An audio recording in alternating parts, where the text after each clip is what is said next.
안녕하십니까. 고신대학교 제43대 하나님의 뜻을 따라가는 기독교 교육과 학회 학술부 학술팀장 김초롱입니다.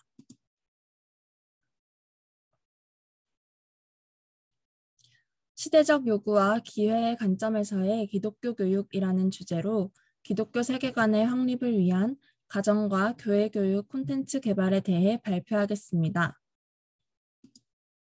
먼저 연구의 필요성을 어디에서 느끼고 어떤 방향으로 진행될지에 대해 연구의 방향과 필요성을 말씀드리고 포스트 코로나와 시대적 요구에서 현 시대가 흘러가는 방향을 살펴보고 가치의 변화와 함께 기독교 교육이 제시하는 새로운 기준을 말씀드리겠습니다.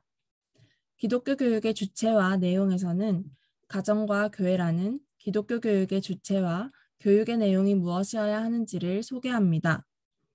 이때 교회와 기독교사는 무엇을 어떻게 가르칠 수 있는지를 교회와 기독교사의 역할에서 다루고 지금까지 알아본 시대적 요구를 기독교 교육의 가치로 어떻게 가르칠 수 있을지 콘텐츠 개발의 측면에서 말씀드리겠습니다. 마지막으로 연구의 한계와 시사점을 말씀드리며 발표를 마무리하겠습니다. 연구의 방향과 필요성입니다.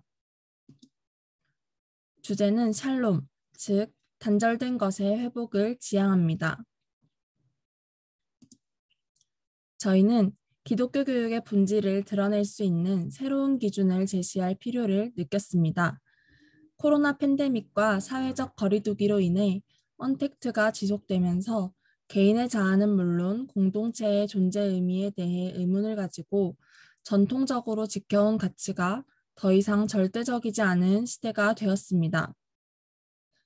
극단적인 개인주의와 경제의 효율성을 강조하는 시대의 흐름은 하나님과의 단절, 이웃과의 단절은 물론 자연 세계와의 단절, 자기 자신과의 단절을 조장하게 됩니다. 하나님과 인간, 자연과 교육에까지 존재적 정의가 혼란해지는 시기입니다. 그렇다면 전 세계적 재난 상황으로 단절된 관계와 고통받는 창조 세계의 모습에 깊이 통감할 수 있는 것은 관계와 회복이라는 샬롬을 아는 우리 기독교 교육자입니다. 이에 기독교 교육의 본질을 뉴노멀로서 재조명해 보겠습니다. 기독교 교육이 그 순전함과 본질을 회복할 때 시대는 관계를 회복하며 내면의 확신을 이끌어내고 이에 따른 세계관의 변화로 행동을 변화시키는 흐름으로 전환될 것입니다. 그렇다면 기독교 교육은 어떤 콘텐츠를 개발해야 할까요? 가정은 사회의 가장 기본 단위입니다. 가족 공동체가 확장되어 대가족 공동체 그리고 사회 공동체로 발전하기 때문이며 교육의 측면에서도 가정에서 담당할 교육의 내용이 늘어나고 교육 기능이 전문화되면서 교회와 같은 종교 교육기관으로 발전하였기 때문에 가정은 가장 기본적이면서 원천적인 교육기관이라고 할 수 있습니다. 가정과 교회는 시대의 흐름을 파악하고 그에 맞는 기독교 교육 방법을 찾아내야 합니다. 피조세계는 창조주의 목적과 뜻에 따라 운영될 때 가장 선하고 아름답다는 것을 기독교 교육을 통해 드러낼 수 있습니다. 이는 기독교 세계관에 따른 기독교 교육 과정이 성경과 기독교 세계관의 관점에 따라 세계와 사회와 문화의 다양한 차원의 법칙들을 해석하고 이해하며 각 차원에 적합한 능력을 개발하여 소명에 따라 하나님을 섬기고 인간과 사회에 기여하도록 하여 하나님의 섭리와 놀라운 역사와 은혜를 드러내고 하나님 앞에서 살아가는 의로운 길을 알고 신실과 사랑과 순종의 길을 가게 하는 교육이기 때문입니다. 집단과 공동체성이 해체되고 온라인과 가상의 문화가 확대되는 포스트 코로나 상황에서 단절된 상황을 회복하고 진정한 관계적 가치를 실현하는 영적 공동체의 아름다움은 부각될 수밖에 없을 것입니다. 그렇다면 교회의 가르침이 가정에서도 잘 연결되어 진행되고 있을까요? 한국 IFCJ 가정의 힘에서 크리스천 부모 1,500명을 대상으로 한국 기독교 가정 신앙 및 자녀 신앙 교육 실태 조사를 진행한 내용을 보면 코로나 이후 가정 내 신앙생활이 약화되었다는 응답이 53%로 나타났습니다. 이는 두 가정 중 한 가정은 신앙생활의 소홀을 경험하고 있다는 것이며 그 원인은 크리스천 부모의 48.1%가 자녀 신앙 교육에 대한 부모 훈련의 측면에서 신앙 교육을 어떻게 해야 할지 모르겠다고 답한 것에서 찾을 수 있었습니다. 이러한 조사 결과를 통해 교회와 기독교사에게 신앙의 가정을 바르게 세우기 위해 가정을 지원할 콘텐츠를 개발하고 제공해야 할 필요가 있다는 것을 알 수 있었습니다. 다음은 코로나19 극복 이유를 말하는 포스트 코로나와 시대적 요구에 대해 알아보겠습니다. 팬데믹은 세계적으로 감염병이 대유행하는 상태를 일컫는 말로 세계보건기구 WHO의 감염병 최고 경고 등급을 말합니다. 전 세계는 현재 코로나 팬데믹 상황을 맞았습니다. 이때 미국의 비평가 레베카 솔닛이 사용한 재난 유토피아라는 말을 떠올리게 됩니다. 레베카 솔닛은 이 폐허를 응시하라에서 거대한 재산은 낡은 사회 질서를 작동 불능으로 만든다. 인간은 패배자가 되는 대신 새로운 사회를 실현한다. 이것이 재난 유토피아다라고 말했습니다. 이러한 예는 코로나19로 인한 변화 중 첫째, 산업활동의 중단으로 인한 생태계의 회복, 둘째, 개인적 시간 혹은 가족과의 온전한 시간 회복, 셋째, 비대면 사회화로 인한 티핑 포인트, 즉 선택적 단절과 더 넓은 세상과의 제약 없는 소통의 기회에서 찾을 수 있습니다. 그렇다면 코로나 팬데믹 이전과 이후의 흐름을 살펴보겠습니다. 1970년대 세계 정치, 경제 환경의 변화를 바탕으로 신자유주의는 자본 축적과 경제 위기를 가져왔습니다. 서구 유럽 복지 국가 체제에 대해 의구심을 품게 하고 세계화를 가속하면서 세계 경제에서 금융이 차지하는 비중이 높아지고 20세기 말 전 세계는 소수의 발전 국가와 다수의 저성장 국가로 대비되는 격차가 계속해서 심화되면서 불균등한 분배와 발전이 보편적인 현상이 되었습니다. 이런 분위기 속에서 하이에크와 프리드먼 등 시카고 학파를 중심으로 하는 신자유주의가 등장했습니다. 신자유주의는 시장 경쟁을 통한 경제의 효율성을 극대화하려는 이념체계입니다. 그 지향점에 따라 극단적 개인주의를 불러일으키고 공동체를 고려하지 못하게 한다는 것이 우리가 주목해야 할 문제점입니다. 시장의 원리는 경쟁주의를 심화시키고 빈부격차의 심화로 사회적 불평등을 야기하고 자원의 고갈과 환경 문제를 낳습니다. 이는 곧 하나님과 인간과 자연세계, 그리고 자기 자신의 정체성과의 관계 단절과 직결됩니다. 공동체 가치의 약화는 교육적 차원에서의 문제도 있습니다. 교육적 인간상을 신자유주의 강화를 위한 보조적 수단으로 보게 하고 교육을 도구화하면서 교육의 목적이 교육의 본질을 벗어나게 합니다. 이에 신자유주의에 반해 새롭게 부상하는 표준인 뉴노멀과 기회의 측면에서 기독교 교육을 알아보겠습니다. 이러한 단절의 시대적 흐름에 반하는 흐름으로 3E의 가치가 주목되고 있습니다.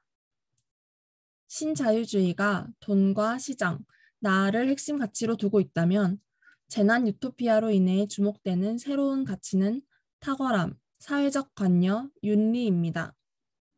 다시 말해 사회적 관여와 윤리 감수성을 갖추고 자신의 탁월한 능력을 발휘하라는 것이 3E로 정의되는 새로운 가치입니다. 기독교 교육은 이러한 새로운 가치와 기준을 기회로 삼아야 합니다. 인간은 공동체 안에서 지속적인 관계를 이어나갈 때 정체성을 깨닫고 발전시킬 수 있습니다. 관계는 대화를 가능하게 만들고 대화를 통해 가치관을 주고받으면서 공동체의 신앙이 전수됩니다. 새로운 기준을 말하는 뉴노멀로 돌봄과 상생이 대두되면서 생명을 전수하는 가치 있는 활동으로서의 기독교 교육은 기회를 만났다고 할 수 있습니다.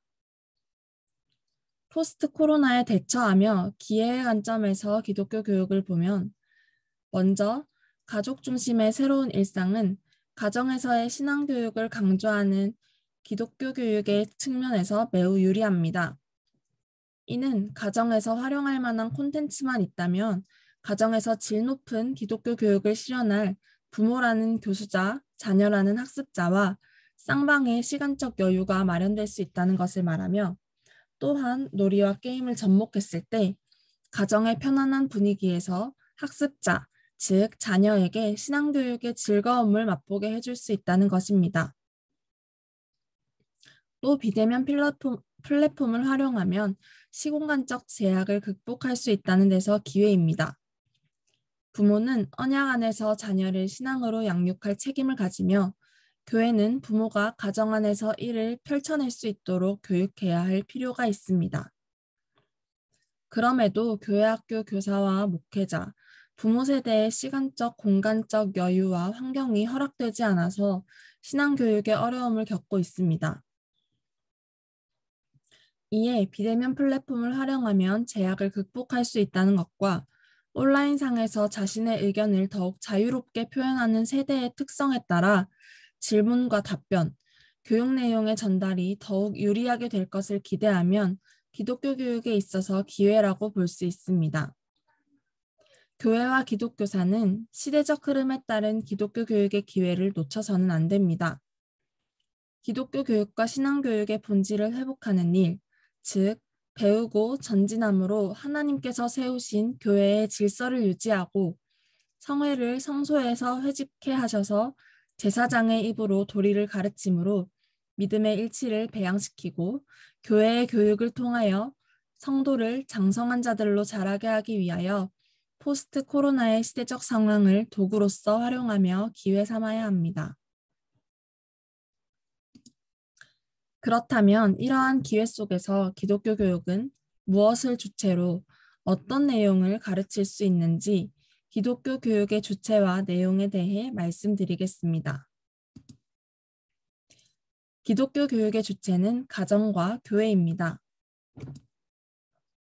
가정은 사회의 가장 기본 단위로 모든 인간은 가정의 영적 에토스와 세계관에 의해 성격, 비전, 재능의 기초를 형성합니다. 이러한 측면에서 기독교 교육을 통한 관계의 회복도 가정과 교회의 신앙교육에서 시작됩니다. 독일의 종교개혁가 루터는 인간의 궁극적인 목적은 하나님께 영광을 돌리며 이를 위해 하나님을 사랑하며 이웃을 사랑하고 사회에서 봉사하는 사람이 되게 하는 일을 교육의 목적으로 보았습니다. 루터의 말을 통해서도 사회의 기본 단위로서 가정에서의 신앙교육이 얼마나 중요한지를 알 수 있습니다. 가정에서의 신앙교육의 근거는 영원한 언약입니다. 언약은 종교와 구원의 핵심 개념입니다. 나는 너희의 하나님이 되고 너희는 나의 백성이 될 것이다 라는 말씀에 따라 하나님과 특별한 관계를 맺고 혈연 승계의 원리를 근간으로 자녀에게 약속된 구원과 축복을 향유하게 합니다. 이에 부모는 자신의 자녀가 언약의 자녀임을 확인하며 믿음으로 양육하여 장성한 자녀로 하여금 사회에서 언약 백성의 삶을 살게 하는 것입니다.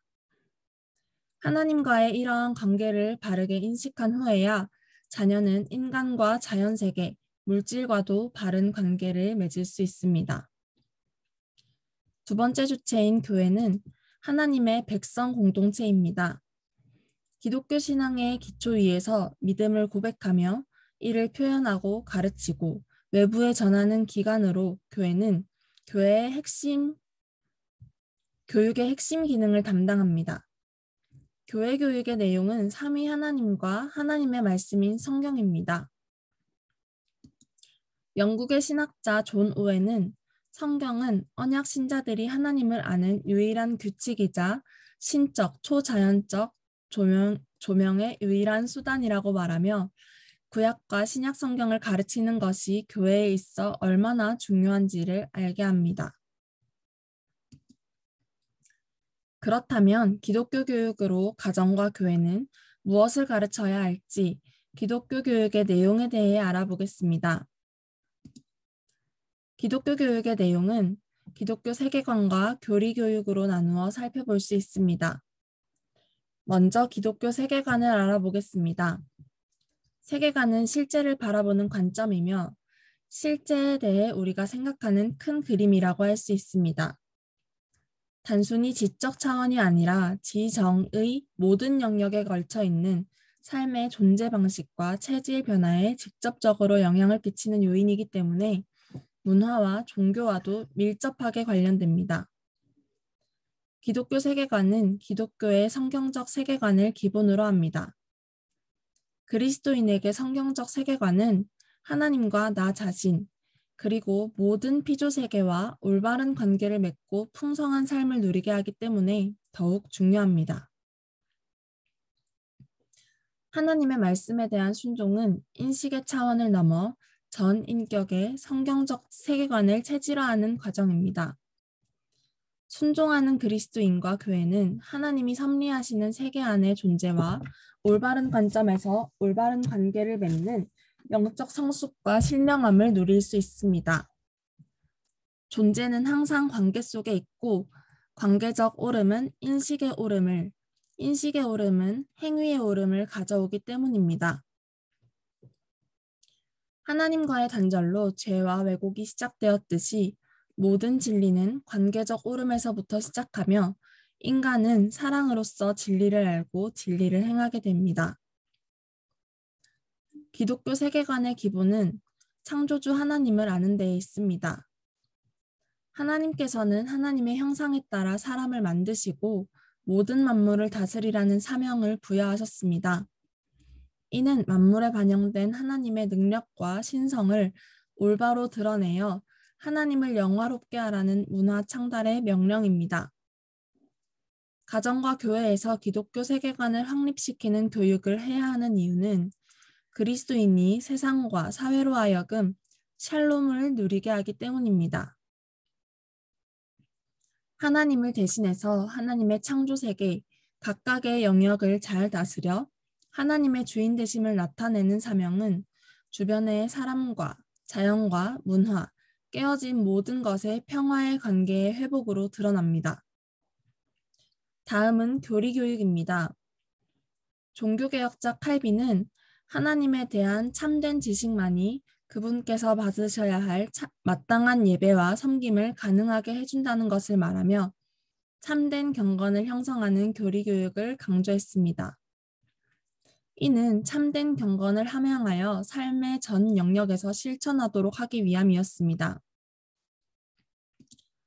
교리교육의 원래 의도는 기독교 신앙을 체계적이고 단순하게 효율적으로 가르치기 위함입니다. 따라서 기독교 교리는 균형 잡힌 형식으로 제시되어야 하며 교육 대상의 수준을 고려하여 학습자의 수준에 맞는 언어로 시행되어야 합니다. 이를 위해 교회와 기독교사는 학습자에게 적절히 제공될 수 있는 교리교육 콘텐츠를 개발해야 할 필요가 있습니다. 그렇다면 교회와 기독교사는 기독교 교육에 있어 어떤 역할을 해야 하는지 알아보겠습니다. 니콜라스 월터스토프는 관계들 가운데 기쁨과 환희가 있는 것을 샬롬이라고 했습니다. 회복을 위한 기독교 교육의 과제는 관계의 단절을 극복하고 샬롬의 상태를 회복하는 것입니다. 진정한 샬롬의 회복은 하나님의 정의가 회복되는 데서 일어납니다. 샬롬은 하나님의 존재와 그분의 섭리를 받아들이고 샬롬을 실현하기 위해 이 땅에 오신 예수 그리스도를 고백하게 하시는 성령님의 역사로만 가능합니다. 신자유주의에서 교육이 시장에서 상품을 사고 파는 행위와 같이 도구화되고 전인 교육이 실종되는 결과를 낳은 것에 반해서 기독교 교육은 성경에 기초한 인간의 통전성을 중시하며 공동체 안에서 상호작용을 통해 건강한 정체성을 형성하고 발전하면서 행복을 추구할 수 있도록 합니다. 하나님의 언약 백성은 신약의 교회로 계승됩니다. 성령께서 삼으신 교회는 거룩한 성도라고 불리며 동시에 성도로서 거룩해져야 할 사명이 있습니다. 이에 교회의 역할에 대해 알아보도록 하겠습니다. 칼빈은 하나님의 말씀이 순수하게 전파되고 순종되며 성례가 그리스도의 제정을 따라 집행되는 곳마다 의심의 여지 없이 하나님의 한 교회는 존속되고 있다라고 말했습니다. 따라서 교회의 하나됨을 힘써 지키는 방법으로 성례, 즉 세례와 성찬을 들 수 있습니다. 성경에서 성례는 하나님의 계시, 곧 예수 그리스도 안에 있는 십자가 구원의 경륜을 의미하면서 하늘의 신비로운 것을 땅에 펼쳐 보이신 것입니다. 신구약 성경에서 각각 두 가지의 성례를 살펴보면 구약 시대에는 할례와 유월절이 있고 신약 시대에는 세례와 성찬이 있는 것을 알 수 있습니다. 이 두 가지는 본질적으로 같습니다. 신약의 성례의 본질적인 요소가 구약의 교회에 기인하여 아브라함의 할례를 믿음의 의의 인침이라고 말하고 이 명칭들이 상호 교차적으로 사용되기 때문입니다. 다만 차이점이 있다면 이스라엘에서 성례는 상징과 인으로서 영적인 의미 외에도 국가적인 면을 가지고 있으면서 성례와 더불어 다른 많은 상징적 규례들, 즉 제사 규례와 정결 의식을 가지고 있었다는 것과 성례가 그리스도를 예시하며 장차 누리게 될 은혜를 인치는 역할을 했다는 것이라면 신약에 와서는 오직 성례만이 존재하여 그리스도와 그리스도의 완성된 구속의 제사를 회고한다는 데서 있습니다. 성례에 대해서 칼빈은 주께서 우리의 연약한 믿음을 지탱해 주시기 위하여 우리를 향하여 베푸시는 그의 선하신 약속들을 인치시는 신적 은혜의 외형적 표징이라고 하였으며 우리 편에서 주와 그 천사들과 사람들 앞에서 그를 향한 우리의 경건을 인증하는 표징이라 하였습니다. 하나님의 진리는 그 자체만으로도 확고부동하지만 연약한 우리의 믿음을 확립하기 위해서 그리스도와 새 언약의 혜택들이 사람이 지각할 수 있는 표적으로 신자들에게 표시되고 보증되고 적용되는, 즉 쉽게 말해 맞춤 눈높이 교육이 신약의 성례인 것입니다. 다음은 세례입니다. 세례는 성부와 성자와 성령의 이름 안으로 연합시키는 물로 씻는 성례입니다. 우리가 그리스도께 접붙여짐과 은혜 언약의 유익에 참여함과 주님의 것이 되기로 약속함을 표시하고 확증하는 것입니다. 세례를 통해 당사자들은 교회에 가입하게 되며 전적으로 주께만 속한다는 약속을 고백합니다. 예수 그리스도께 접붙임을 받고 중생하여 죄사함을 받고 예수 그리스도를 통해 새 생명 가운데서 행하기로 하나님께 헌신하는 표가 되는 것입니다. 이는 예수 그리스도만이 우리를 모든 죄에서 깨끗하게 하시며 우리의 죄가 영적으로 씻겨지는 것이 몸이 물로 씻겨지는 것처럼 매우 실제적인 것임을 확신시켜 줍니다. 이 모든 것은 성령의 역사로만 가능하며 그래서 우리에게는 더욱 은혜라고 할 수 있습니다. 성찬은 그리스도의 몸과 피에 참여하는 것입니다. 성찬은 그리스도께서 정하신 대로 떡과 포도주를 주고받음으로써 그의 거룩한 죽으심을 나타내 보이는 성례입니다. 성도는 주님의 성찬을 믿음으로 받고 그리스도의 몸과 피에 참여하여 주님의 모든 유익을 받고 신령한 양식을 먹고 은혜 안에서 장성합니다. 성찬을 통해 주님의 떡이 나를 위해 떼어지고 잔이 나에게 분배되는 것을 내 눈으로 보는 것처럼 예수님께서 십자가에서 찢기시고 피 흘리시며 친히 희생제물이 되셨음을 확실히 알 수 있습니다. 이것을 믿음으로 그리스도의 모든 고난과 죽음을 받아들이고 죄사함과 영원한 생명을 얻습니다. 나아가 그리스도 안에 또한 우리 안에 거하시는 성령으로 말미암아 그리스도의 거룩한 몸에 우리가 더욱 연합됨을 알 수 있습니다. 성찬은 하나님께 대한 감사와 예수 그리스도의 몸의 지체로서 성도 서로 간에 서로 사랑하고 교제할 수 있도록 하는 은혜의 성례입니다. 교회는 그리스도와의 연합으로 인해 이미 하나입니다.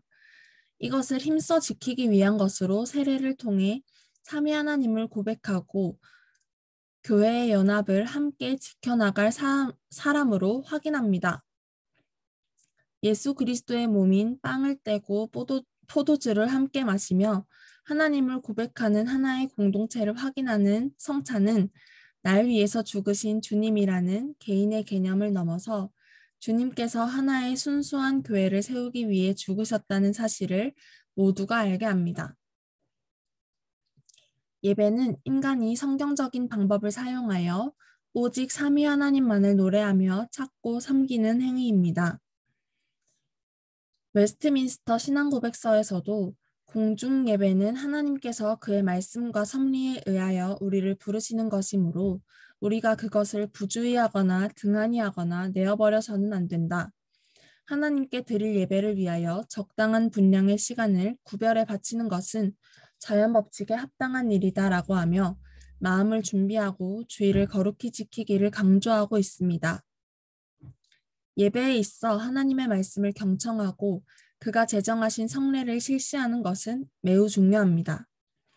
이는 예배가 성령 하나님 안에서 창조주 하나님과 관계를 가지며 마음과 뜻과 정성을 다하여 전인적으로 반응하는 행위이기 때문입니다. 예배를 통해 하나님의 신성 앞에 하나님의 영광을 보고 인간의 죄성을 깨닫고 하나님을 찬양하게 됩니다. 주어진 예배의 시간과 공간 안에 주시는 감격과 감사, 은혜를 통해 그리스도인의 삶과 분위기, 영성의 형성을 경험하고 누릴 수 있습니다. 그렇다면 이러한 내용들을 어떻게 가르쳐야 할지에 대해 고민해 보아야 합니다. 참된 교사의 본을 보여주는 바울을 통해 참된 교사로서의 기독교 교사의 모습이 어떠한지를 알아보겠습니다. 바울은 참된 교사로서 자신을 변호하며 데살로니가 교회의 위로와 권면을 전하고 있습니다. 데살로니가 전서 2장을 통해 참된 교사의 8가지 본을 찾을 수 있습니다. 각 학교의 교수님들께서 참된 교사의 본을 보여주고 계시기 때문에 바울이 말하는 참된 교사의 모습을 쉽게 이해하실 수 있을 것이라고 생각합니다. 참된 교사는 현장에 들어가는 자, 복음만을 전하는 자, 어머니의 사랑이 있는 자, 자신의 영광을 구하지 않는 자, 모범적인 삶을 사는 자, 하나님을 기쁘시게 하는 자, 진정성이 있는 자, 아버지의 엄함이 있는 자입니다. 이러한 8가지 특징을 살펴보면 교회와 교사가 어머니의 사랑과 아버지의 엄함으로 교회 학교 학생을 가르쳐야 하며 표면적이고 진실성 없는 모습을 버리고 가르침에 있어 하나님만을 바라보아야 한다는 것을 알게 됩니다. 교사의 전문성을 기르는 데 필수적인 것은 성경과 신조, 교리입니다. 교사는 사역에 있어 성령의 도우심을 바라고 나아가야 하며 말씀이라는 본질에 먼저 열정을 가지고 알아야만 한다는 것을 알 수 있습니다. 교사는 이러한 사역의 결과로 학생의 믿음의 성숙과 성장을 열매로 하나님 앞에서의 기쁨의 면류관과 자랑의 면류관을 경험할 수 있습니다. 교회와 기독교사, 가정에서 가르쳐야 할 것들이 무엇인지를 살펴보았습니다. 그렇다면 이를 잘 가르치기 위한 콘텐츠는 어떤 것이 있을지 알아보겠습니다.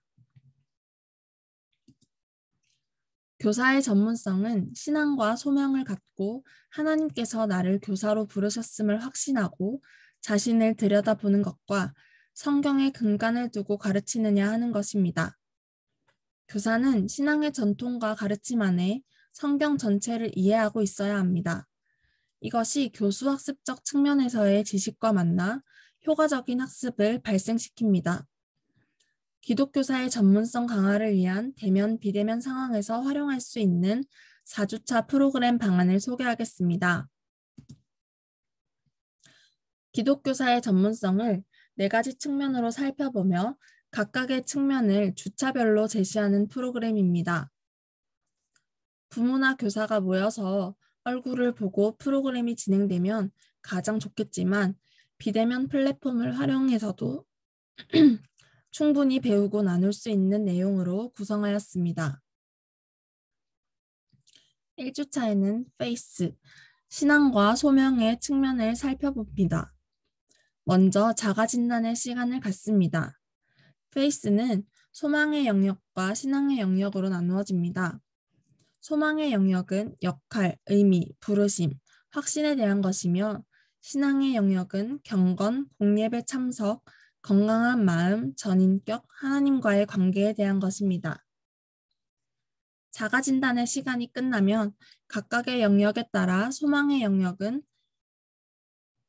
사사기 2장 6절에서 10절, 그 후에 일어난 다른 세대는 여호와를 알지 못하며 라는 신앙교육의 부제로 다음 세대가 언약적 영속성을 상실하는 사건을 알리며 교사의 중요성을 강조하고 신앙의 영역에서는 하나님에 대한 이해를 돕기 위해 웨스트민스터 소요리 문답을 가르쳐 삼위 하나님에 대해 분명히 이해하도록 합니다.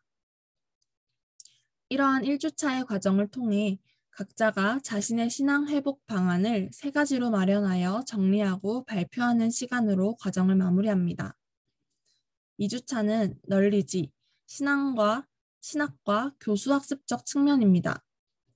1주차와 마찬가지로 자가진단을 통해서 신학 영역에서는 성경, 교리, 성경구절, 지식에 대해 교수학습 영역에서는 교수 방법, 학습 구성, 학생의 선호를 진단하며 과정을 시작합니다.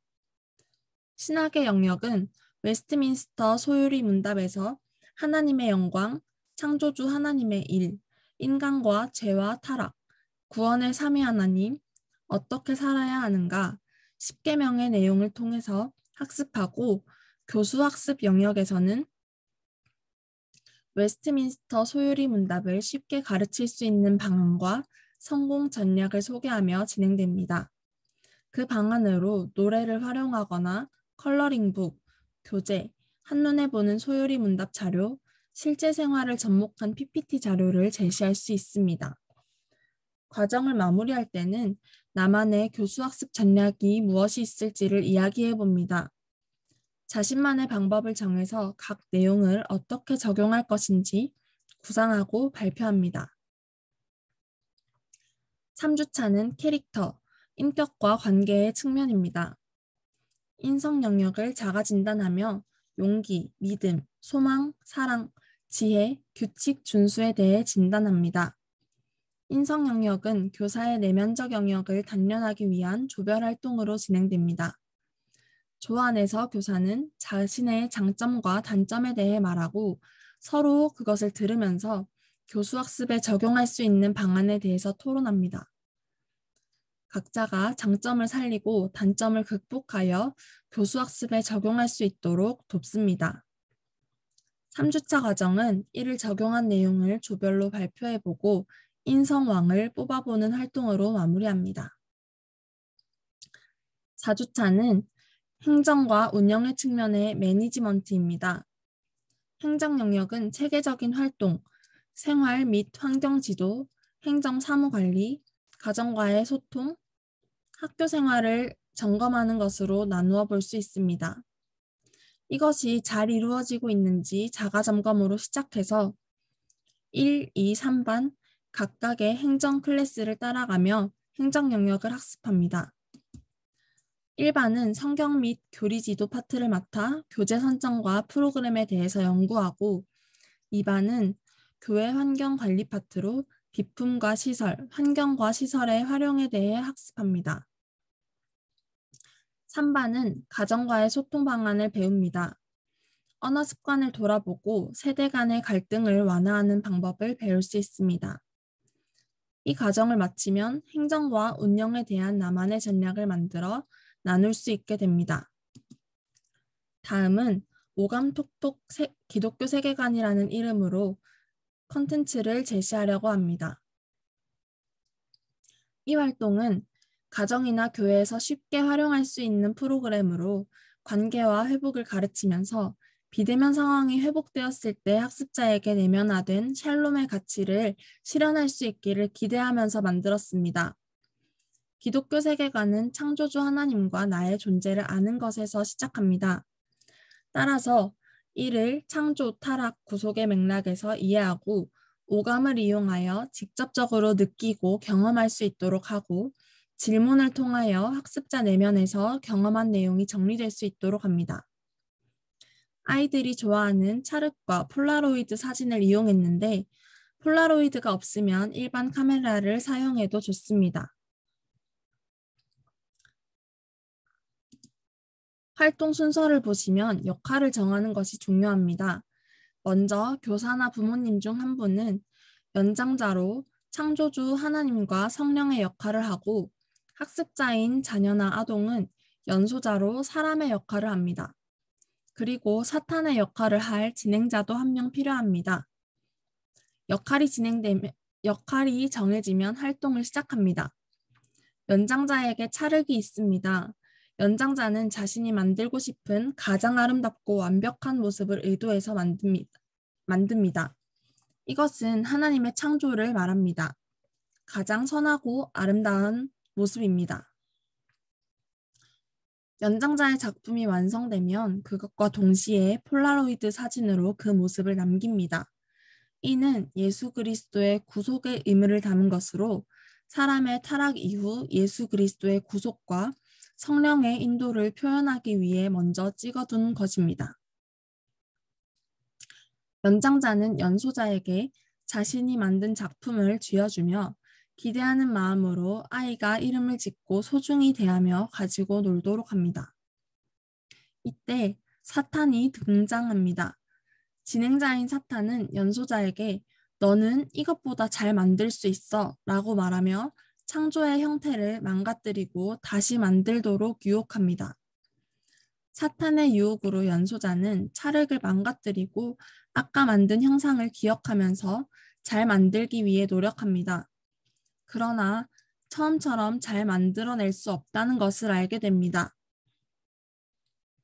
타락한 인간은 처음 하나님의 형상을 스스로 회복할 수 없기 때문입니다. 이때 연소자가 연장자에게 도움을 구하도록 하고 연장자는 연소자에게 폴라로이드 사진을 보여줍니다. 연소자가 폴라로이드 사진을 받고 작품을 만들기 시작하는 장면은 그리스도의 구속으로 성령에 의해 하나님의 원래 창조 의도를 깨닫고 회복에 참여하는 모습입니다. 연소자는 폴라로이드 사진을 보고 만들 때 처음 연장자가 만든 형상과 가장 비슷한 작품을 만들 수 있다는 것을 알게 됩니다. 활동을 통해 사람은 성령의 인도와 예수 그리스도를 통해서만 회복이 가능하다는 것을 알도록 합니다. 이것은 실제로 아동과 함께 활동해 본 모습입니다. 연장자가 만든 토끼를 보고 토끼에게 밤토리라는 이름도 지어주었는데 사탄의 유혹을 받아 망가뜨리고 다시 혼자 토끼를 만들어 본 장면, 함께 폴라로이드 사진을 보며 고민하며 다시 예쁜 토끼를 만들어 보는 장면입니다. 활동이 끝나고 질문하는 시간도 중요합니다. 질문을 통해 활동에서 말하고자 하는 기독교 세계관을 내면에 확립시킬 수 있습니다.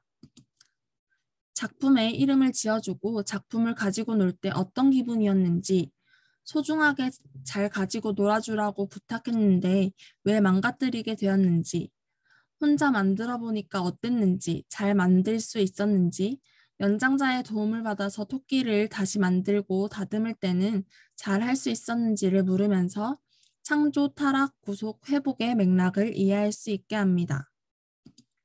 무엇보다 찰흙과 폴라로이드를 사용하는 활동 자체를 아이가 즐기고 적극적으로 참여한다는 것이 이 활동의 또 다른 장점입니다. 다음은 비대면 시대에 보편화된 밀키트에서 착안해서 가정과 교회의 연계로 교회 교육이 가정까지 이어질 수 있는 에듀키트를 구상했습니다. 에듀키트는 부담 없이 가정에서 활용할 수 있는 물품과 교육 방법을 제공해서 가정에서의 활동을 유도하고 교리 교육에 쉽게 접근할 수 있도록 합니다. 한 가지 예로 웨스트민스터 소요리 문답 20에서 30문답에 삼위일체 하나님과의 연합을 배워보겠습니다. 활동의 학습 목표는 성부 하나님께서 아들 예수 그리스도를 우리에게 보내시고 예수님께서 우리 죄를 단 한 번에 해결해 주신 것과 성령 하나님께서 구속을 우리에게 가장 알맞게 적용해 주신다는 것을 알고 내 안에 계신 성령님으로 인해 하나님을 닮아갈 수 있다는 것을 아는 것입니다. 활동 과정은 먼저 학습자에게 성부, 성자, 성령 하나님을 색깔로 표현해 보도록 질문하고 왜 그런 생각이 들었는지, 아동이 느끼는 예수님에 대한 정서는 어떤지를 나누면서 동기를 유발하는 것으로 시작합니다. 이후 삼위일체 하나님의 사역에 대해 가르쳐 줍니다. 성부 하나님의 구원과 창조, 구속자 예수 그리스도와 인간의 타락, 성령 하나님의 적용하심과 믿음을 주심을 웨스트민스터 20에서 30문답을 서로 묻고 답하며 알 수 있고, 하나님과의 연합은 요한복음 14장 9절에서 21절에 그날에는 내가 아버지 안에 너희가 내 안에 내가 너희 안에 있는 것을 너희가 알리라 라는 내용을 읽어보면서 확인합니다. 또 삼위 하나님은 서로 어떤 관계이신지 성부 하나님의 본질을 통해 성자와 성령이 나셨다는 것을 니케아 신조를 읽어주면서 듣도록 합니다. 이제 활동 시간입니다. 에듀키트를 활용한 실행 활동을 통해 사랑의 연합을 알게 됩니다. 활동이 끝나면 가정 연계 활동으로 배운 내용을 가정과 학교, 사회에서 적용해 볼 수 있는 약속을 정하고 지키며 감사할 수 있도록 도와줍니다. 이제 영상을 통해 활동을 구체적으로 알아보겠습니다.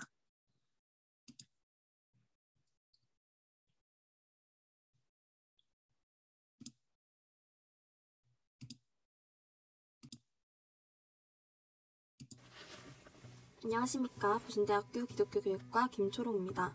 오늘은 종이컵과 셀로판지의 색을 이용하여 삼위일체 하나님과의 연합을 알아보도록 하겠습니다.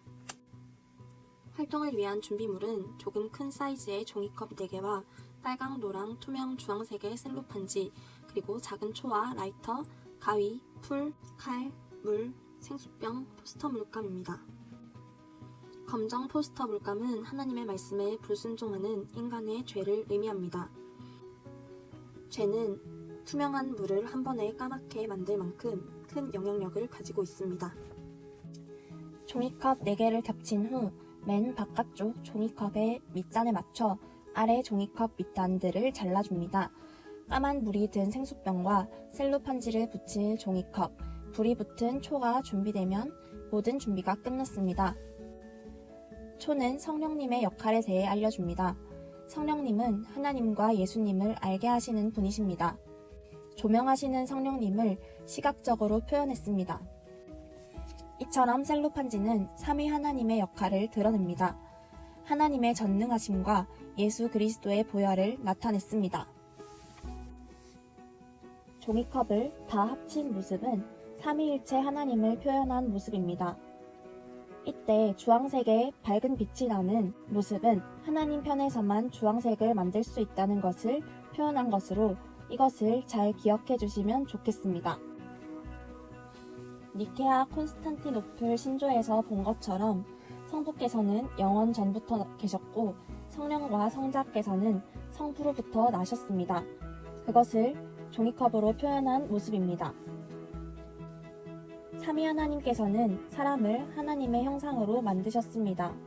인간의 모습을 표현한 종이컵에 주황색 셀로판지가 붙어 있는 것을 보면 인간이 하나님의 형상이라는 것을 알 수 있습니다.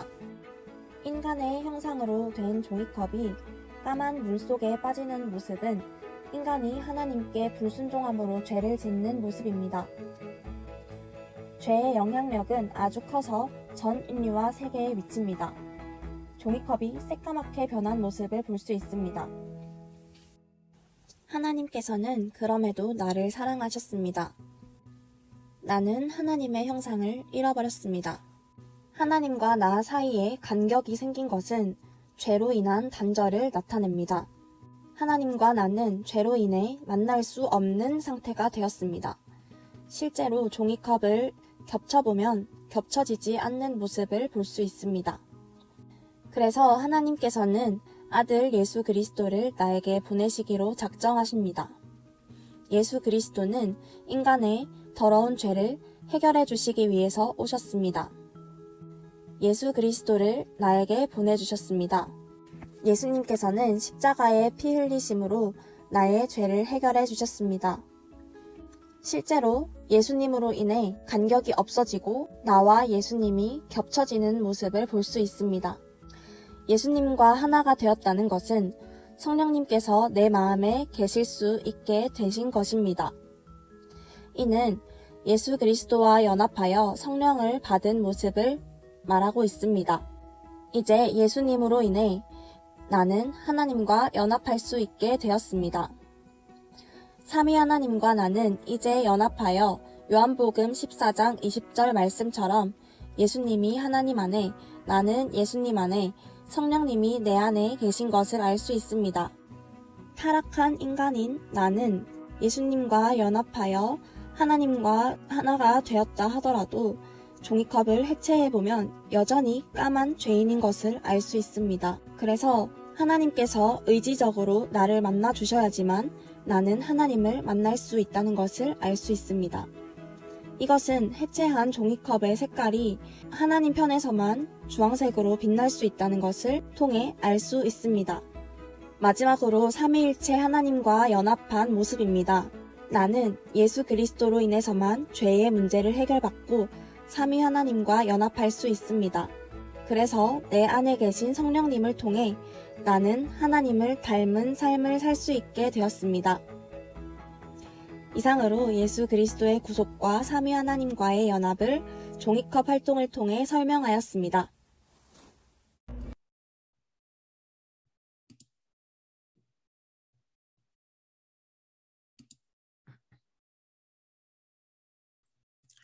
영상을 통해 확인하셨듯이 사랑의 연합 활동을 통해서 학습자는 처음 나누었던 삼위 하나님의 색깔이 어떤 의미를 갖는지를 알고 예수님의 피로 내가 구속받았다는 것을 시각적으로 확인합니다.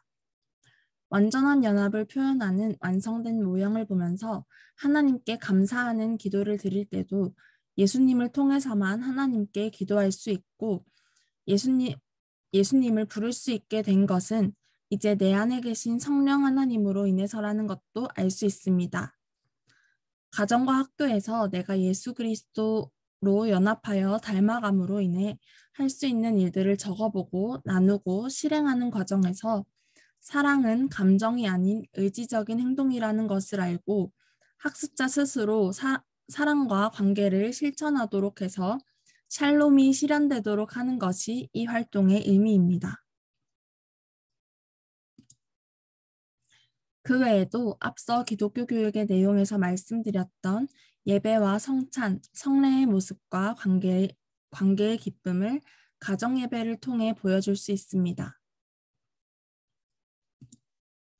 마지막으로 연구의 한계와 시사점입니다. 비대면 예배는 어려운 상황에도 불구하고 예배를 포기하지 않고 하나님께로 나아가려는 성도의 몸부림입니다.